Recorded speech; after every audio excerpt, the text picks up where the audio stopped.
ونفخه ونفسه بسم الله الرحمن الرحيم ألا تحبون أن يغفر الله لكم سورہ نور میں اللہ تعالیٰ کا یہ ارشاد گرامی ہے، کیا تم نہیں چاہتے کہ اللہ تعالیٰ تمہیں معاف فرما دے؟ ان الفاظ کا پس منظر یہ ہے، سیدنا مصطح بن اساسہ رضی اللہ تعالی عنہ سیدنا ابو بکر صدیق رضی اللہ تعالی عنہ کے عزیز اور رشتہ دار تھے۔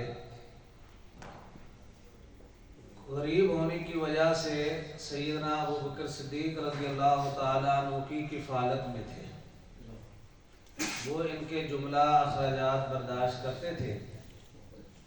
منافقین نے ام المومنین سیدہ عائشہ رضی اللہ تعالی عنہ پر جب تہمت لگائی تو اس ضمن میں سیدنا مصطح بن اساسہ رضی اللہ تعالی عنہ بھی اس بات سے نہ بچ سکے اور ان سے بھی اصلاح کی بات ہو گئی۔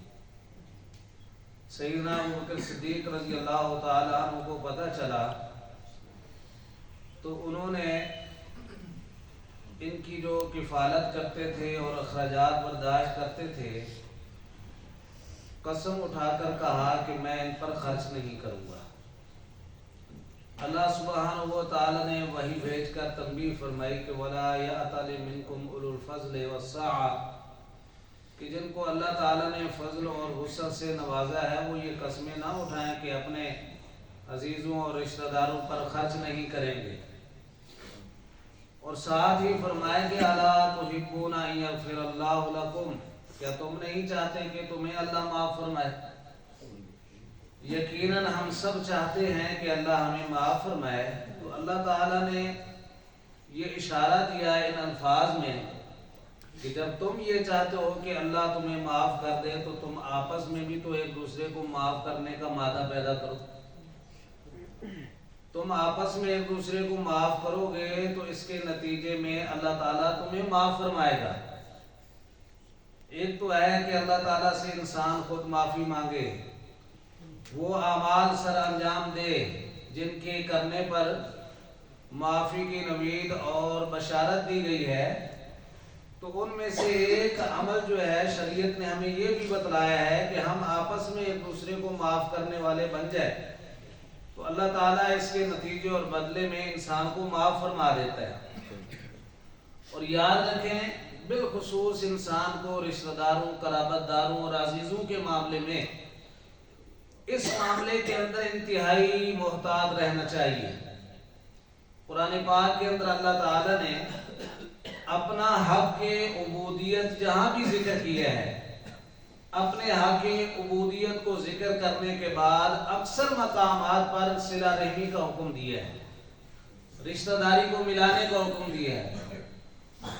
اعبدوا اللہ ولا تشرکوا بہ شیئا وبالوالدین احسانا، اللہ کی عبادت کرو، اس کے ساتھ شرک نہ کرو، ساتھ ہی اللہ نے فرمایا کہ والدین کے ساتھ احسان کرنا ہے، رشتہ داروں اور قرابت داروں کا خیال رکھنا ہے۔ تو پیارے پیغمبر صلی اللہ علیہ وسلم کی سیرت پر ہم غور کریں اگر، تو آپ صلی اللہ علیہ وسلم اس حوالے سے کس قدر جو ہے وہ رشتہ داری کا خیال کیا کرتے تھے۔ میں آپ کے سامنے صحیح مسلم سے حدیث پیش کرتا ہوں جس سے ہمیں اندازہ ہوگا کہ اللہ کے رسول صلی اللہ علیہ وسلم اپنا رشتہ داری کا کس قدر وہ لحاظ اور خیال فرمایا کرتے تھے۔ آپ صلی اللہ علیہ وسلم نے ایک وقت میں صحابہ کرام کو یہ پیشین گوئی ارشاد فرمایا کہ انکم ستفتحون مصر، میرے صحابہ ایک وقت آنے والا ہے جب میں دنیا میں موجود نہیں ہوں گا، لیکن ایک وقت آئے گا کہ تم سرزمین مصر کو فتح کرو گے، یسمى فیہا القیراط، اس وقت سرزمین مصر کی کرنسی کا نام قیراط ہوگا۔ فَإِذَا فَتَحْتُمُوهَا، جب تم اس پر فتح یاب ہو جانا تو پھر فرمایا کہ تم نے وہاں جنگی اصول جو ہے وہ اختیار نہیں کرنا۔ جنگی اصول یہ ہوتا ہے کہ جو قوم فاتح ہوتی ہے، مفتوح قوم کے جو لوگ مارے جاتے ہیں، قتل ہو جاتے ہیں، وہ قتل ہو گئے، جو قید میں آتے ہیں ان کے مرد غلام بنائے جاتے ہیں اور عورتیں لونڈیاں بنائی جاتی ہیں. یہ جنگی اصول تھا. تو آپ صلی اللہ علیہ وسلم نے کیا فرمایا؟ فرمایا فَإِذَا فَتَحْتُمُوهَا فَأَحْسِنُوا إِلَىٰ أَهْلِهَا. مصر کے علاقے کو جب بھی تم فتح کرنا تو یہ جنگی اصول اختیار نہیں کرنا. ان کے قیدیوں میں سے مردوں کو غلام نہیں بنانا، عورتوں کو لونڈیاں نہیں بنانا، بلکہ فرمایا کہ ان کے ساتھ تم نے احسان کرنا ہے، ان کے ساتھ احسان کرنا ہے. صحابہ فرماتے ہیں ہمیں بڑا تعجب ہوا. آپ صلی اللہ علیہ وسلم نے آگے اس کی وضاحت فرمائی کہ احسان کیوں کرنا ہے. فرمایا فَإِنَّ لِي بِهِمْ ذِمَّةٌ وَسِحْرًا. اس کی وجہ اور بنیادی سبب یہ ہے کہ مجھ محمد صلی اللہ علیہ وسلم کی اہل مصر کے ساتھ رشتہ داری ہے. کوئی بات سمجھے ہم؟ پیارے پیغمبر صلی اللہ علیہ وسلم کی اہل مصر سے رشتہ داری کیسے ہے؟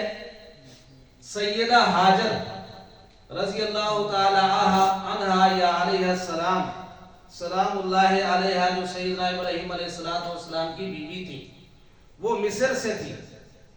ان کے بطن سے سیدنا اسماعیل علیہ السلام پیدا ہوئے اور حضرت اسماعیل ذبیح اللہ علیہ السلام کی نسل سے جناب محمد رسول اللہ صلی اللہ علیہ وسلم پیدا ہوئے. کئی نسلوں کے بعد کس قدر یہ دور کی رشتہ داری ہے، اور اللہ کے رسول صلی اللہ علیہ وسلم اس کا پاس رکھنے کا حکم دے رہے. اور پھر تاریخ نے ثابت کیا. سیدنا عمر فاروق رضی اللہ تعالیٰ عنہ کے دور خلافت میں مصر فتح ہوتا ہے. سیدنا عمرو بن عاص رضی اللہ تعالیٰ عنہ کی کمان میں اسلامی لشکر جو ہے، مصر کا ایک خاص علاقہ تھا بلیبس، اس پر وہ حملہ کرتے ہیں. اللہ تعالیٰ ان کو فتح عطا فرماتے ہیں. تو امیر لشکر نے فتح کے ایک دن کے بعد پتہ لگایا کہ جو قید کے اندر آنے والے لوگ ہیں ان کی جانچ پڑتال کرو، معلومات لو کہ یہ کون لوگ ہیں. جب جانچ پڑتال کی گئی تو پتہ چلا کہ مصر کا بہت بڑا بادشاہ مقوقس، جس کو اللہ کے رسول صلی اللہ علیہ وسلم نے اپنی حیات مبارکہ میں اسلام کی قبولیت کا خط بھی لکھا تھا، وہ تو فرار ہو گئی یہاں سے. البتہ قیدیوں کے اندر، خواتین کے اندر جو ہے اس کی بیٹی جس کا نام ارمانوسا ہے، وہ ہماری قید کے اندر موجود ہے. سیدنا عمرو بن عاص رضی اللہ تعالیٰ عنہ کو بڑا تعجب ہوا کہ یہ خاتون اور خاص طور پر بہت بڑے بادشاہ کی بیٹی، اس کا کیا کام تھا یہاں میدان جہاد کے اندر، میدان جنگ کے اندر. بلا کر پوچھا کہ بیٹا آپ یہاں کیسے آئی ہو، آپ کے آنے کا مقصد کیا تھا؟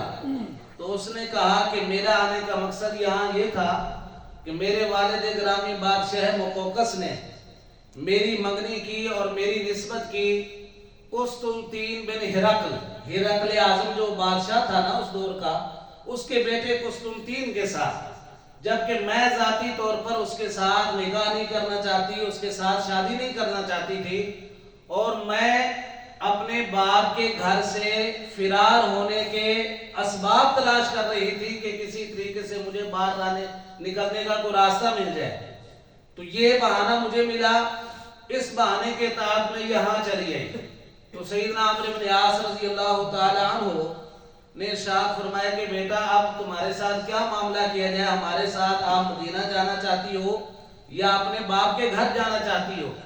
تو اس نے کہا کہ میں تو اپنے باپ کے گھر جانا چاہتی ہوں.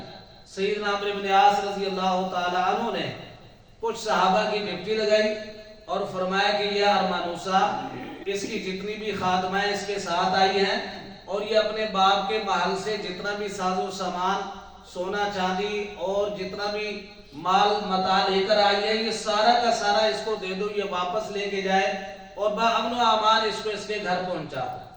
صحابہ رسول غلامان محمد صلی اللہ علیہ وسلم نے اس کو ساتھ لیا اور اس کے باپ کے گھر میں جب پہنچایا تو سب سے پہلے اس کی ملاقات اس کے بھائی سے ہوتی ہے.